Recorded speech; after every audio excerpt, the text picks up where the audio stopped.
Thank you so much for joining us on our Enterprise News Update today, reaching you from Enterprise Television. I am Kende Boduri. Now to our local news.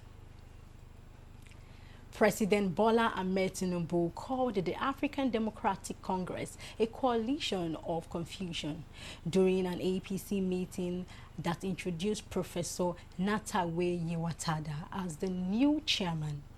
Opposition figures, including Atiku's CUPP and CUPP, quickly condemned the remark, sparking political tension.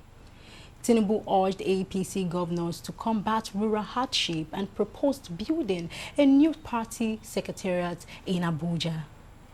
He also received a vote of confidence and said his economic reforms were helping stabilize Nigeria's financial outlook. Still on our local news.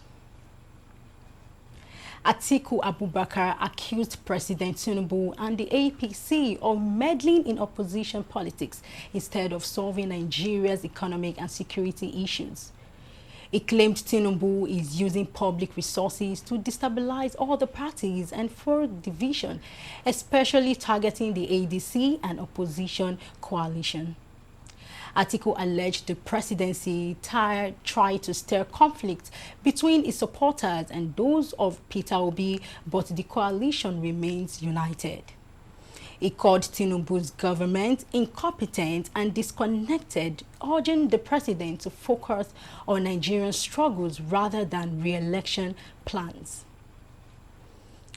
And now to our finance and economic news.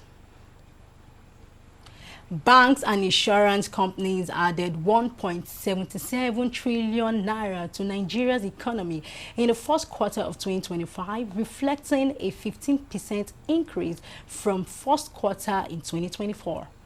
Banks contributed 1.613 trillion naira, up 16.8%, while insurance brought in 164.58 billion naira, up 7.1%. Financial institutions made up 19.74% of this sector's activity, while insurance accounted for 9.26%. The sector grew 21.1% in nominal terms year on year, with banks expanding faster than insurers. The sector's growth rate is 15.3%, higher than the previous year and quarter. Its share of real GDP rose to 3.60%, reflecting stronger momentum across financial services. And now to our business news. Dangote Refinery now relies on Angola's fleet for transporting petroleum products due to Nigeria's lack of suitable vessels. Industry leaders review the nation lacks Supermax, Suezmax, and Aframax ships, essential for deep water operations. Efforts by Dangote to engage Nigerian ship owners failed, with none able to meet logistics standards for West Africa distribution. Experts say this is a missed opportunity for local maritime growth. They called on the government to release the Cabotage Vessel Financing Fund, which is the CVFF, which could help Nigeria operators participate in future contracts and strengthen domestic shipping capacity. And now to our foreign news. A tragic plane crash in Russia's Amur region claimed the lives of all 50 passengers aboard a Soviet-made Antonov 24, which disappeared from radar during its flight from Blagoveshchen to Tinda. Authorities confirmed there were no survivors. The wreckage was discovered on a forested mountain slope about 15 kilometers south of Tinda's airport, with smoke rising and debris scattered across the crash site. The remote terrain delayed rescue efforts. Officials have not identified the cause of the crash, but poor weather was reported at the time. Angara Airlines confirmed the flight decision was made despite conditions highlighting operational challenges in Russia's Far Eastern region.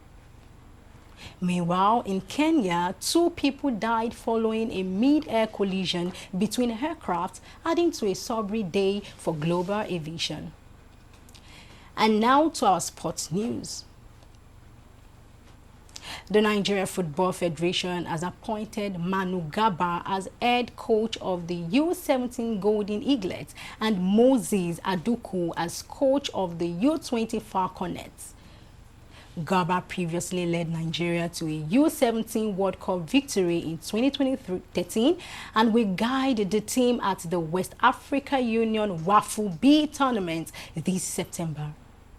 Aduku, an experienced women's football coach, replaces Chris Danjuma and will lead the Falconets in their World Cup qualifier against Rwanda. Both coaches officially resumed duties on Sunday to begin preparations for these key competitions. And now to our entertainment news. Nigerian actress Iyabo Ojo's daughter Priscilla Ojo and Tanzanian singer Juma Jukes are expecting their first child, as reviewed in a heartfelt Instagram post that featured maternity photos of Priscilla's baby bump. The couple simply captioned the post, "Mom and Dad," confirming the exciting news with fans and followers. The announcement drew warm reactions across social media platforms. Before this, the pair celebrated their union with a string of elaborate wedding ceremonies. These included a traditional Yoruba wedding in Lagos on April 17 and a white wedding on April 19. Earlier, they had also held a Nikai and civil ceremony in Tanzania, with the final celebration taking place at a grand, beautifully decorated venue, wrapping up their cross-cultural festivities. And that's all we have on Enterprise News Update today. Thank you so much for your time. Please do well to visit our website at www.enterprisetvnews.com. You can also like, comment, and follow us across all social media platforms at Enterprise TV 7. I am Kende Boduri, and thank you for watching. Bye.